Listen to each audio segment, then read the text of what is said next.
আমি একটা ঘটনা শোনায় দিই আপনাদেরকে। আমাদের এলাকার মুয়াদ্দিস সাহেব আছেন আমার সাথে, বড় মোহব্বতের মানুষ, হাবিব চাপ হুজুর। হাবিব চাপ কয় হগুলো, অত বড় মুয়াদ্দিস সেটা আর কয় না কেউ।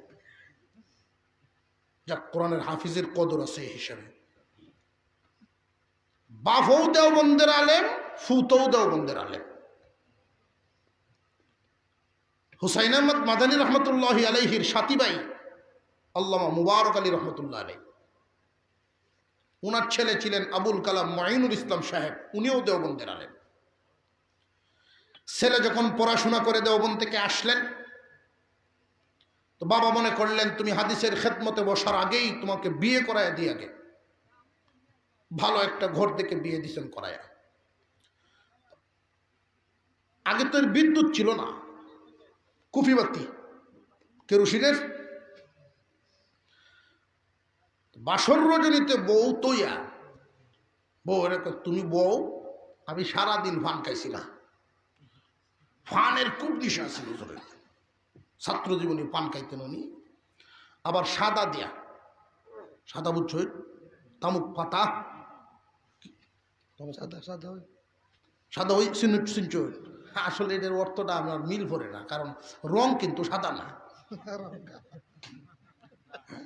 রং এটার সাথে মিল আছে কোনো নাম তো সাদা।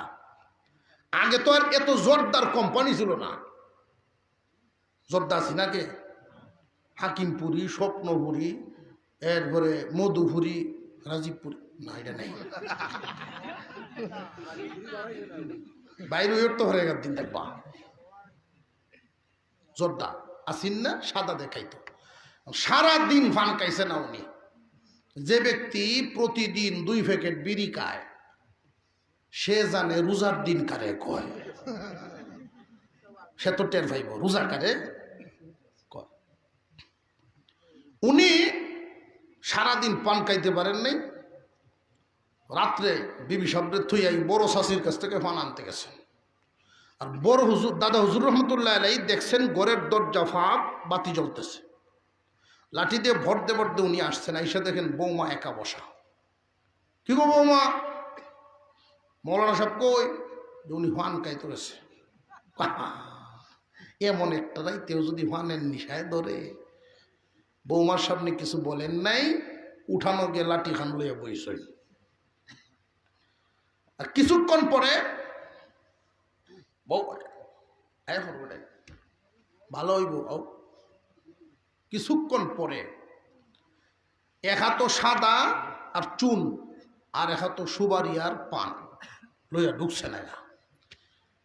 লাইট যেহেতু বিদ্যুৎ নাই, ল্যাম্বাতি এত ফোরতো আর বোঝা যায় না। উঠান থেকে ডাক দিয়েছেন আবুল কালাম, এমনি থরতরায় কেঁপে উঠছেন।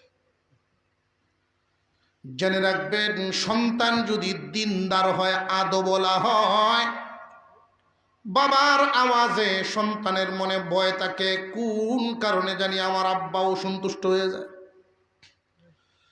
আর সন্তান যদি দুনিয়াদার হয়, তাহলে বাবায় ভয় পায়, আমার ছেলে কি কোন সময়ও সন্তুষ্ট হয়ে দমক মারে কিনা।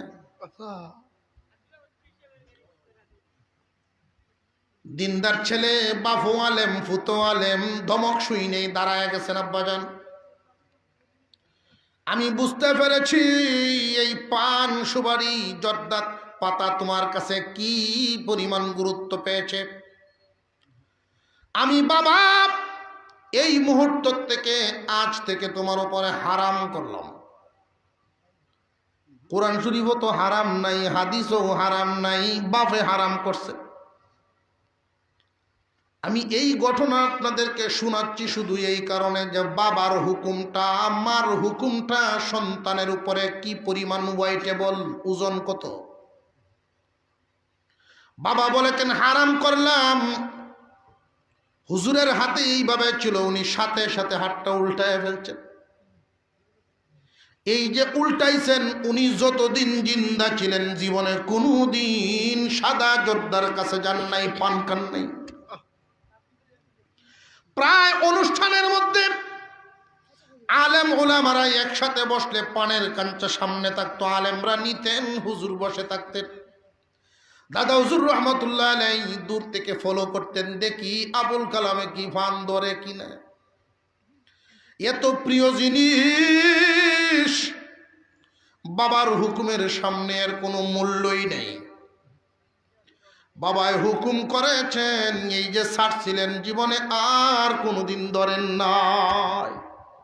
এমনি বড় হওয়া যায় না, এমনি বড় হওয়া যায় না, দোয়া লাগবো। মা বাবার দোয়া ছাড়া কেউ বড় হতে পারে না।